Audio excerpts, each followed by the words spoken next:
누가 지혜자와 같으며 누가 사물의 이치를 아는 자이냐? 사람의 지혜는 그의 얼굴에 광채가 나게 하나니 그의 얼굴에 사나운 것이 변하느니라. 내가 권하노라. 왕의 명령을 지키라. 이미 하나님을 가리켜 맹세하였음이니라. 왕 앞에서 물러가기를 급하게 하지 말며 악한 것을 일삼지 말라. 왕은 자기가 하고자 하는 것을 다 행함이니라. 왕의 말은 권능이 있나니 누가 그에게 이르기를 왕께서 무엇을 하시나이까 할 수 있으랴. 명령을 지키는 자는 불행을 알지 못하리라. 지혜자의 마음은 때와 판단을 분별하나니 무슨 일에든지 때와 판단이 있으므로 사람에게 임하는 화가 심함이니라. 사람이 장래 일을 알지 못하나니 장래 일을 가르칠 자가 누구이랴. 바람을 주장하여 바람을 움직이게 할 사람도 없고 죽는 날을 주장할 사람도 없으며 전쟁할 때를 모면할 사람도 없으니 악이 그의 주민들을 건져낼 수는 없느니라. 대부분의 우리 사람들은 자신을 잘 모릅니다. 오히려 자신을 과신을 해서 행동을 하다가 실수를 범할 때가 참 많이 있는 것 같습니다. 그런데 하나님께서는 우리가 겸손한 신실함으로 자기 한계를 인정하면서 살아가기를 원하시는 것이 하나님의 뜻이에요. 우리 한 치 앞도 예상하지 못하잖아요. 예상이야 하죠. 그게 맞아떨어지지 않을 때잖아요. 이렇게 바로 눈앞도 예측할 수 없는 이 세상에서 나는 한계가 있다라는 것을 아는 것이 하나님의 지혜다라고 얘기하고 있어요. 전도서는. 내가 한계 있는 사람이다라는 것이 하나님의 지혜라는 거예요. 그거를 깨닫고 인정하는 것이. 오늘 본문의 전도자 솔로몬은 1절에서 지혜자, 사물의 이치를 아는 자, 이것을 똑같이 생각을 합니다. 사물의 이치를 아는 사람이 지혜로운 사람이다. 그리고 그렇게 지혜로운 사람은 얼굴이 빛나고 성품이 변한다 라고 1절에서 얘기하고 있어요. 이게 무슨 말이냐면 인간이 가진 한계, 이것을 알지 못하면 삶의 의미도 알 수 없고 삶이 변해가는 것도 알 수 없다라는 거예요.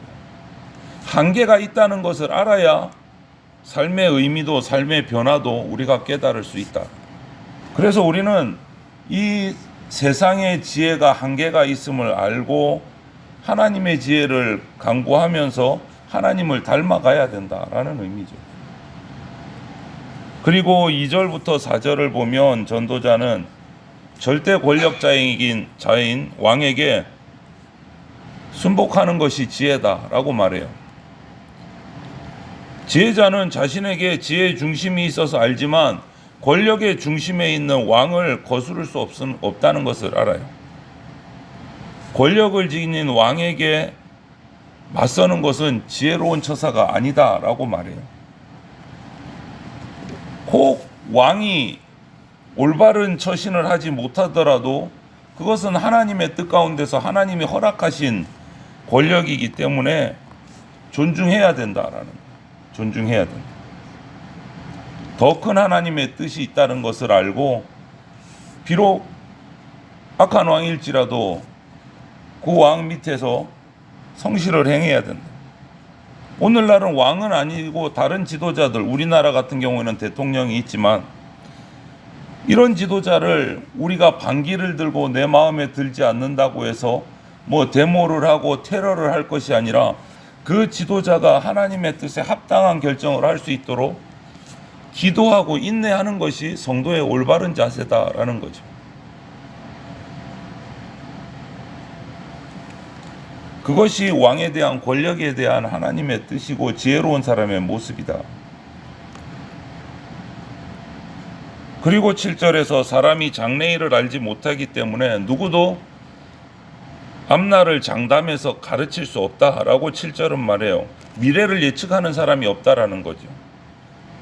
아무리 지혜로운 사람이라도 이것만은 예외가 있을 수 없다라는 거예요. 그러면 우리는 어떻게 살아가야 되냐? 전도자는 이렇게 말하는 겁니다. 하루하루 하나님께서 우리에게 주신 그 삶들을 성실하게 살아가는 것이 우리가 할 수 있는 최선의 지혜다. 내 힘으로 내 어떤 경험과 내 능력으로 이 인생을 예측하면서 살아가려고 하면 그거는 예측은 하지만 불확실하고 불안이 오고 걱정이 되는 삶을 살 수밖에 없다라는 거예요. 하지만 하나님께 이 불확실한 미래를, 우리가 알 수 없는 미래를 완전히 맡기고 주님께서 허락하시는 하루하루의 삶을 성실하게 살고자 하는 사람은 오히려 그 알지 못함이 기대가 되고 감사가 되는 삶을 살 수 있다는 거예요. 왜? 영원하신 하나님께 맡겼기 때문에. 그것을 자신이 예측하라면 불안하고 걱정하고 근심이 생길 수밖에 없다라는 거예요. 사람은 바람을 움직일 수도 없습니다. 죽는 날을 오늘 성경 8절 말씀대로 하면 주장할 수도 없습니다. 내가 빨리 죽고 마지막에 더 오래 살다가 몇 살에 죽어야지, 이런 거 우리 마음대로 할 수가 있는 게 아니다라는 거예요. 바람이라는 것은 오늘 8절에 나오는 것은 자연현상을 말하는 거예요. 누구도 자연을 거스를 수가 없어요. 자연을 거스를 수가 없어요. 우리가 자연을 거스를 수 있으면 자연 피해를 안 받겠죠. 다 피해가겠죠. 태풍도 피해가고 돌풍도 피해가고 홍수도 피해가겠죠. 그런데 그게 불가능한 거예요. 최소한의 피해를 입으려고 방어의 위치는 할 수 있겠지만 그것을 피해갈 수는 없는 거예요. 죽는 날을 주장할 수 없다는 것도 마찬가지입니다. 상과 죽음에 대해서 사람이 어떻게 주장할 수가 없는 거예요.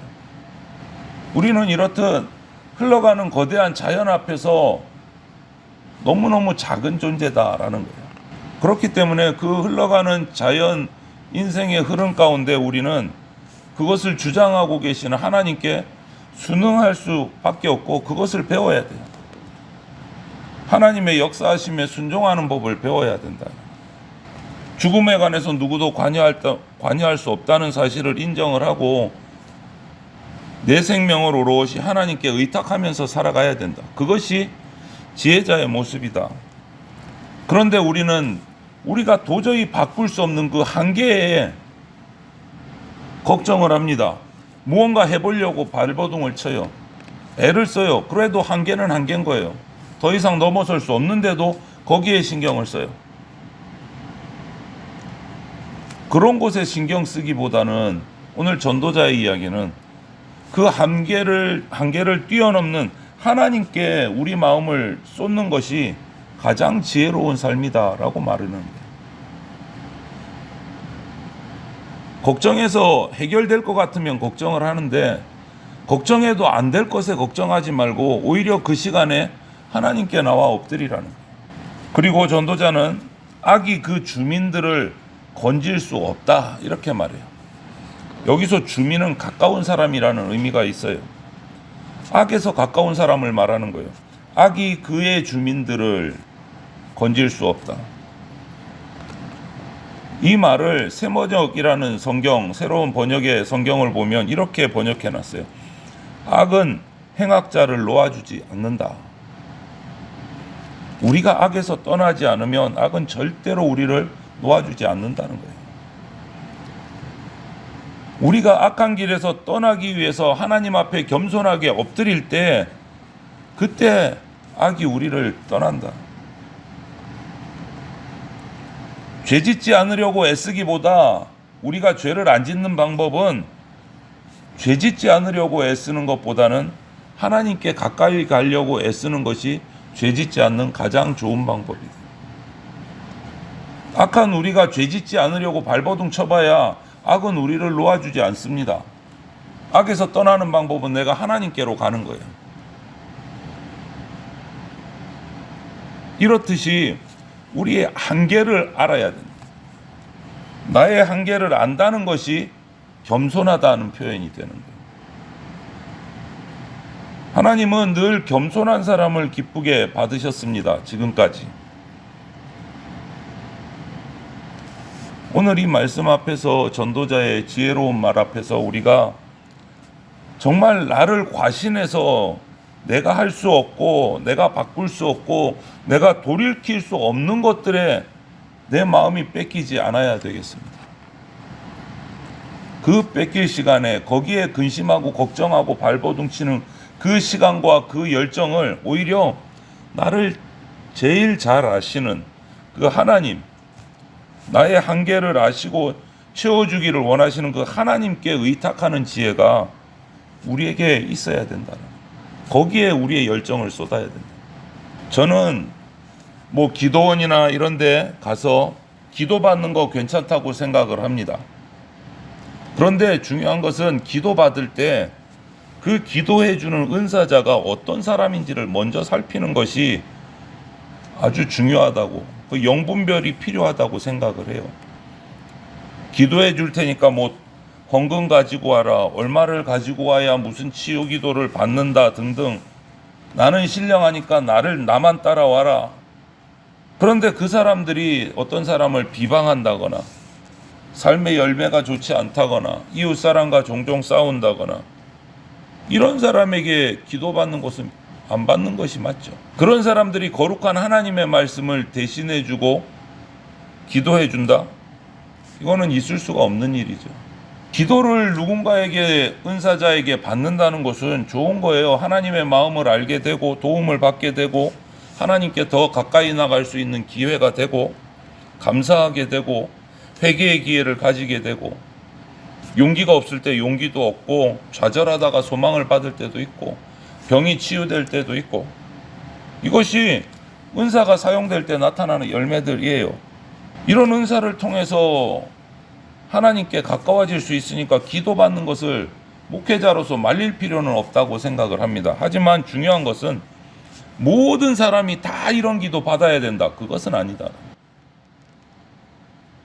저는 개인적으로 기도받겠다고 누군가를 찾아가 본 적은 없습니다. 대신 매일 아침 가장 먼저 성경 읽고 묵상합니다. 그리고 그 묵상한 것들을 글로 적습니다. 그리고 그날 깨우친 거 하나님 말씀에 순종하기 위해서 힘쓰면서 살아갑니다. 물론 내 힘 쓰는 거 아닙니다. 주님의 힘으로 힘을 씁니다. 왜? 내 한계를 알기 때문에.